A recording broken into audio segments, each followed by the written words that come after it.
Megan, thank you so much for joining me today. Yeah, absolutely. So could you tell us a little bit about your background and how you came to AWS?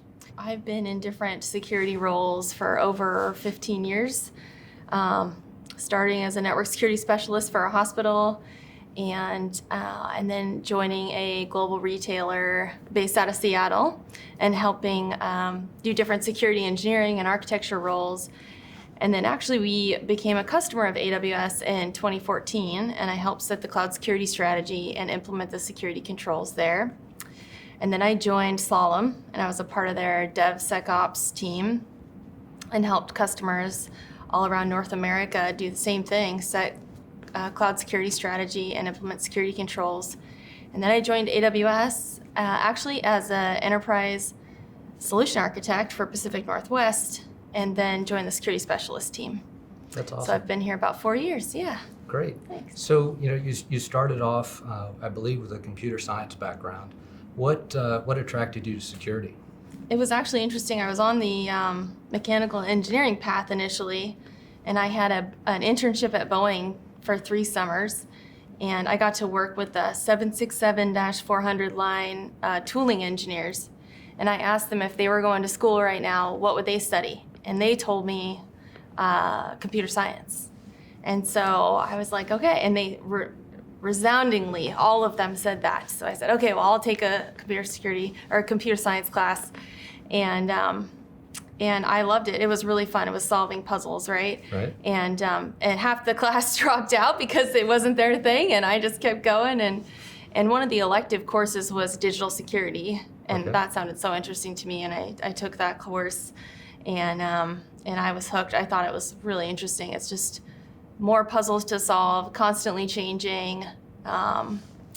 And so, yeah, I actually built IDS as my senior project for my computer science degree. I built a little program that would analyze network packet captures and determine nefarious network behaviors. It was really fun. That's awesome, and it's led to a great career, obviously. Yeah.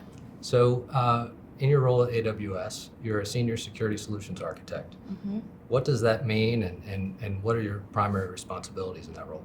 I help customers with the security of AWS, so I help give them guidance on how to build the foundation, set the guardrails, implement security controls. Also helping them understand what is the operating model for cloud, what does that look like. I also help educate customers at events, build workshops, builder sessions, as well as the internal field. So we've got some programs internally where we're having internal field essays, educate them on the different aspects of security. So taking them from maybe 100 level security to 300 level so that they can be more effective in those customer conversations. So Megan, at AWS, we have a very strong security culture, and we have lots of mechanisms to help enforce that culture. Do you have any particular favorite mechanisms? Yeah, absolutely. So one of the processes we have is filing a SEV 2. If no matter who you are in the company, if you think there's a security issue, the process is to file a ticket. It's called SEV 2. And there's somebody on the other side of that that's a security engineer that's going to help evaluate whether it's an issue or not and Right. take it from there. And there's no issue. If it's not a security problem, that's great. And it's blameless. So really, the idea is that, we don't want anyone to feel, worried Right. or, intimidated by thinking there's a security issue. We want to know about it. We want to react to it in a good way, in a positive way. And so I think, and this is supported at the leadership level, which is really nice. I think many times where there's, security training and speaking with your own leadership, it's like everyone thinks about it positively. So, Right. I think that just kind of breeds a culture of transparency around security and openness that I think I've never seen anywhere before. I really appreciate it. Right. So when you're speaking with all the different customers that you deal with at different levels throughout a customer organization, are there particular areas of focus that you encourage them to help them try to build their own security culture, sort of, again, this sort of blameless security culture? Yeah, absolutely. And I see this in a couple areas. I tend to encourage customers to kind of think about operating their security teams as like helping the business, helping the developers, where if they do make the easy thing the right thing to do from a security perspective, Right. almost making a paved road so that if they're operating within the right model and there's transparency around those security requirements, they can accelerate and they don't hit a ton of blockers, so to speak. And I think that breeds this like nice balance between security and development where they're partnering together. And I think that's, I really enjoy seeing that work at customers. And I think I've definitely seen it in a couple customer cases. And I think, this just provides a nice way to operate from the security side and the development side where they're partnering and helping each other out. So security not being the Department of No, but Exactly. actually trying to help them out and be successful. Yeah, for sure. Yeah. From a customer leadership perspective, what can the most senior leaders at a company do to help foster that security culture that we're trying to build in customer relationships? Well, I think, it's much different than the traditional days, right? It's not just the security team that's responsible for security. It can't be. Developers need to own a lot of that. I actually like to walk customers through, hey, there's the shared responsibility model between AWS and the customer, but you extend that shared responsibility model of all the different security controls and aspects of security for cloud across the rest of your organization and make it transparent to everyone what they own. Right. And then help make those things easy to do and easy to get right. So actually extending the shared responsibility model within your own organization so it's tangible to everyone, I think is a really effective way to go. That's awesome. So many of your customers, I'm sure, have far fewer security experts than they would like to have. Yeah. What are some of the things you've seen that security teams can sort of expand their focus and influence throughout the rest of their customer organization? Well, a couple things. I think, first of all, we don't always find the right practitioner that we're looking for the job. And so sometimes that means like broadening the horizon a little bit and thinking, hey, if you have security folks that don't necessarily know cloud, but they're interested in it, get them on a path to get there. And if you have developers or DevOps folks that are interested in security, but don't necessarily have the background, put them on a path to get them there, right. Provide some of that training. And I think some of there's a lot of tools out there to do that. One of my favorite ways is to watch previous reInvent videos, reinforce, put on a 30-minute, 45-minute session on like security foundational best practices and and a lot of the videos out there that are with customers specifically are really good examples of how customers are doing it that get us thinking outside of the box that I think can really help. Additionally, the AWS Solutions Architect Associate or Professional Certificate is a really good way to get those foundational concepts. And then, of course, the Security Specialist certification is really good. So the last 18 months or so have been difficult on everyone. We've had the pandemic, more people working from home. Has the pandemic sort of led to an increase or decrease in people's cloud adoption? What are you seeing in customers?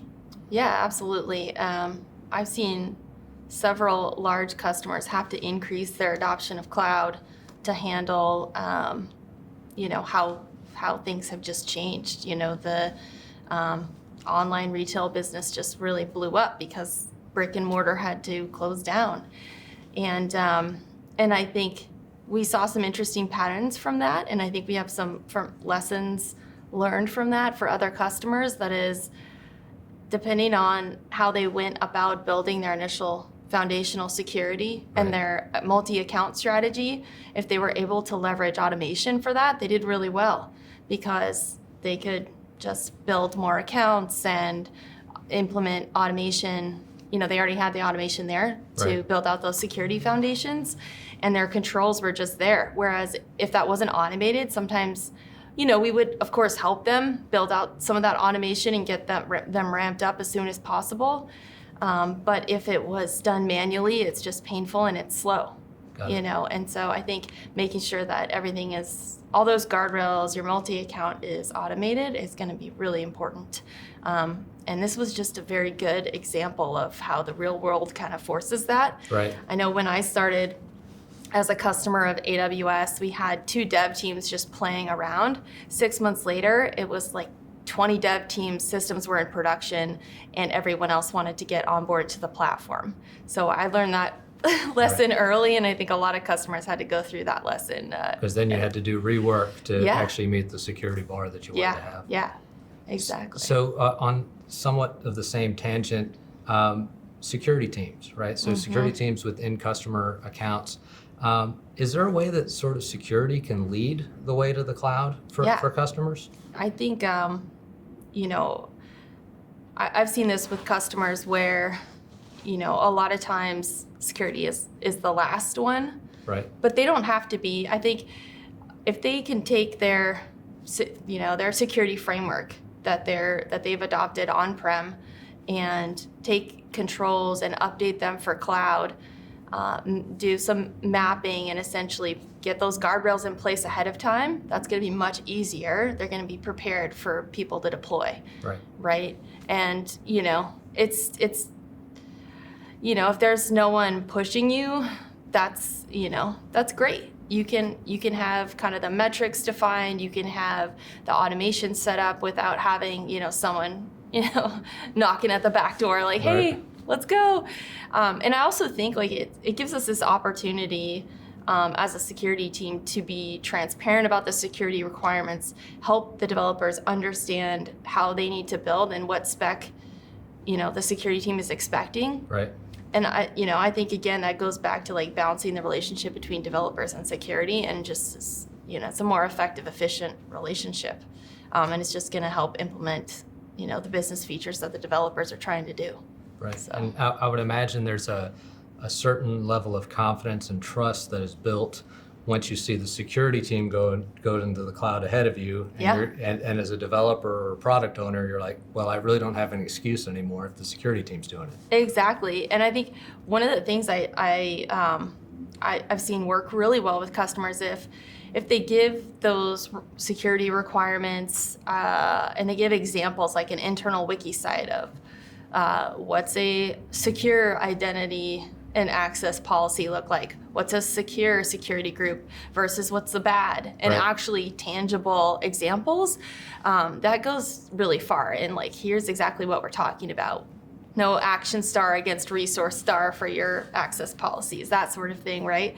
The other thing is that when security teams make themselves available, so if a development team were to become blocked for whatever reason, so for example, if a customer is struggling with a specific security requirement, if the security team has made themselves available through like office hours once a week or a Slack channel, that can really just make the whole process easier for developers, right? They have a go-to team. Many times they develop friendships with these folks so that they don't have to sit there and be blocked for 24 hours or anything like that. They just can do a fast feedback loop. And maybe that's also gonna be a feedback for like, hey, our documentation's too complicated, or we need to specify something, or if we're asking folks to bootstrap a security agent on a host, why don't we just write a script for them and make that script available in a code repository. So with everything you just shared there, I'm also hearing some skills that maybe your average security team may not have, right? So if we look at sort of traditional security teams, they've been running the IDS and different network services, patching systems, whatever the case may be. But I'm hearing from you, and please correct me if I'm wrong, security teams now have to really understand how development cycles work and maybe even how to code themselves. Yeah, absolutely. I think we didn't depending on the background of the security practitioner, you might not have a developer background or a CS degree, and that's not required. But I think a little Python programming never hurt anybody. Right. And CloudFormation is pretty easy to learn. Ansible is just a YAML configuration file. And I absolutely think operating similar to a dev team using the agile practices with a backlog, a product owner that's managing the priority from a security perspective is just going to help, number one, understand how developers work, but it's actually a really efficient way of working. When I was a practitioner, that's how we did things, because especially from a security perspective, things are changing so fast. Business requirements change fast. All of a sudden you have to scale up, change the way you were operating. So it helps you kind of reprioritize efficiently on a regular cadence what the priorities should be. So almost running security as a service inside of an organization. Yeah, definitely. Great. Yeah. So let's switch gears a little bit and focus on some of the things that are in the news as of late, right? So ransomware is, you don't have to look very hard and you'll hear about one ransomware story after another. What are you seeing with customers, and what kind of advice are you giving them in regards to ransomware mitigation techniques? I have probably had over 20 conversations directly with customers just over the past 2 months about ransomware. And, I love having these conversations because, they're like, hey, we want to understand what AWS's messaging is. And that just tells me that they think of us as a partner, which is awesome. Right. And so usually what I do is I have a top 10 best practices, because there's no silver bullet for ransomware. You really have to have a strong security program, strong security controls, and make sure that they're operating efficiently. Right?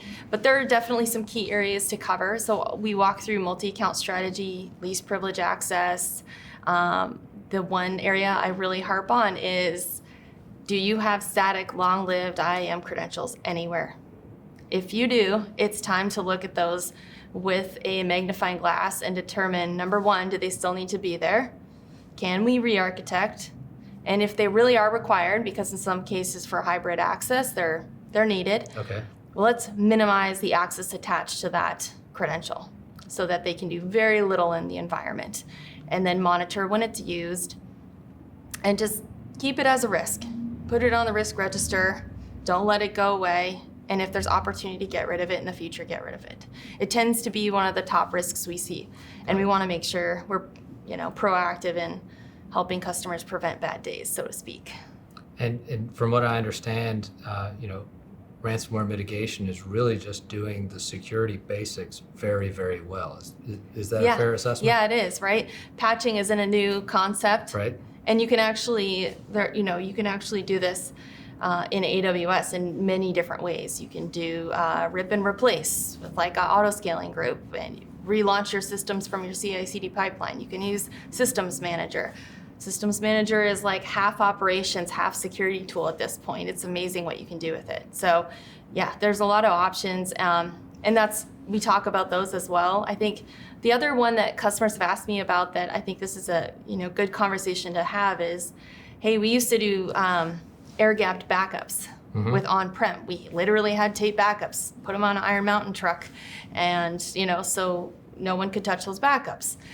How do we do that in AWS? Well, everything's an API, so it's connected. But there's ways to, if you look at the security boundary as the AWS account, you can create a separate account with a different, and send your backups to that account. You can do automation with push-pull type mechanisms so that you have a landing account for the backups and then a separate account where you pull from a known good source. And you can use things like S3 object lock, which is write once, read many, worm, on that S3 bucket, and some really strong security controls, minimized access even to fewer administrators of the account. And then with AWS Backup, they just announced, I think 2 weeks ago, or just recently, AWS Backup Vault Lock, which allows you to do similar, the write once, read many, applied to that vault. And so basically what that does is prevents you from making changes to those backups after it's done. So you can't delete anything. So with AWS Backup Vault Lock, you can set access policy, and prevent people from making any changes to it. So it's essentially similar to S3 Object Lock in the fact that that data is stored there, it's off limits for a certain period of time. Got it. So in addition to some of the tools and the best practices that you mentioned, one thing I didn't hear was incident response preparation. Yep. How important is that, and what should customers be doing in that area?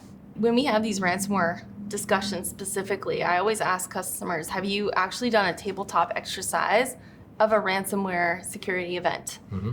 Because tabletop exercises are so critical. If you've never worked in incident response, it can be a stressful situation.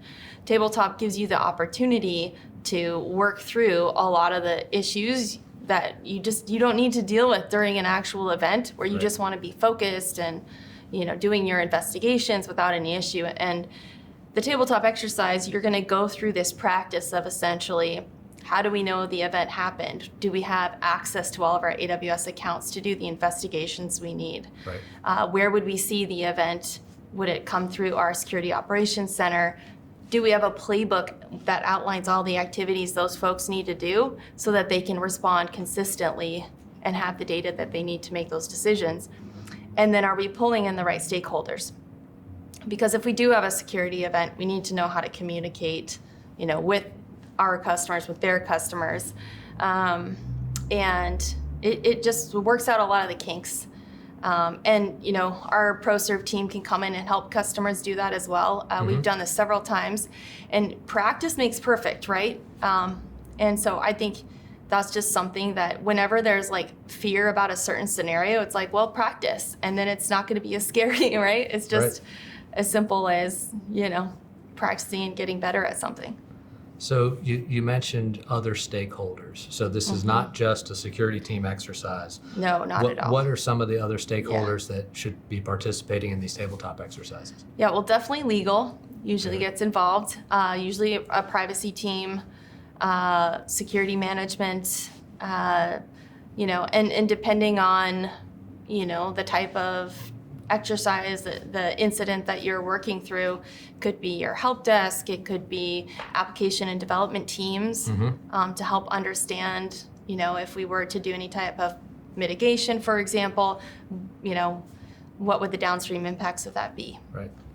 Do you see, all levels of a customer hierarchy get involved? Would the CEO be on any of these tabletop exercises, or what levels? Where does it stop? Yeah, I think it's also too who wants to be involved and kind of understand the process, because when you actually go through a security event, it's usually confidential. You want to make sure that only the right people know about it, that need to know about it, so that the communication can happen in a calculated manner.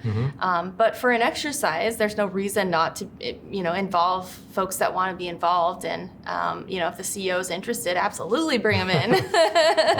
Awesome. Everyone can learn something from it. So another big topic that's in the news these days, and what customers are always asking about, is the concept of zero trust. What does zero trust mean to you? Yeah. Well, traditionally, for access and security controls into our environment, we relied heavily on the network perimeter. Whereas today, what we want to do is actually authenticate and authorize calls at the API layer. Okay. And so what that means is, whether it's a user getting access into our environment or API to API call, we want to make sure that it's authenticated and authorized at each step in the path for that network communication. Megan, thanks for joining me today. Yeah, thanks. This was really fun.